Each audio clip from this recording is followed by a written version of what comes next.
সেদিন আমার অফিস ছুটি থাকায় ভাবলাম আমি আর শাশুড়ি মিলে বিরিয়ানি বানাই। আর খুব সহজ পদ্ধতিতে বিরিয়ানি বানিয়েছিলাম।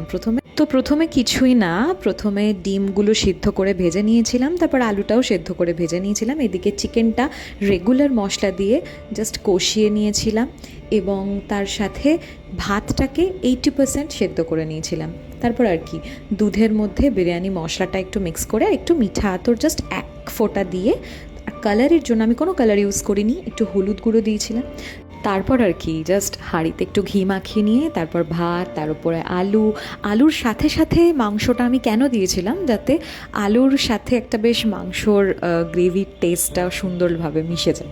তার উপর একটু বেরেস্তা, তার উপর আবার ভাত, তারপর আবার একটু বিরিয়ানি যেটা আমরা গুলে রেখেছিলাম বিরিয়ানি মশলার সাথে, দুধের সাথে, আতরের সাথে, তো সেটা একটু একটু করে দিতে হবে। এভাবেই প্রত্যেকটা লেয়ার বানাতে হবে। এরপর যেরমভাবে দেখানো আছে সেইভাবে করলেই হবে। আমি এখানে পুরোটাই চিকেন কষে নিয়েছিলাম, সেজন্য টাইমটা একটু কম লেগেছে।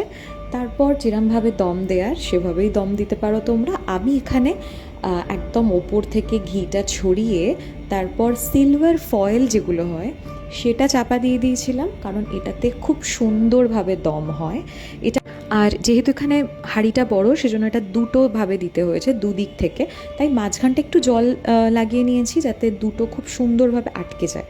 তারপর আর কিছুই না, আগে থেকে গরম করে রাখা চাটুতে ওটা বসিয়ে দিয়ে মোটামুটি ধরো, এখানে আমি যখন বসিয়েছিলাম তখন বাজে ওই 1:40 একটু আগে, মোটামুটি 2টোর সময় নামিয়ে নিয়েছিলাম। তারপরে কাটার পরে তো অসাধারণ দেখতে হয়েছিল।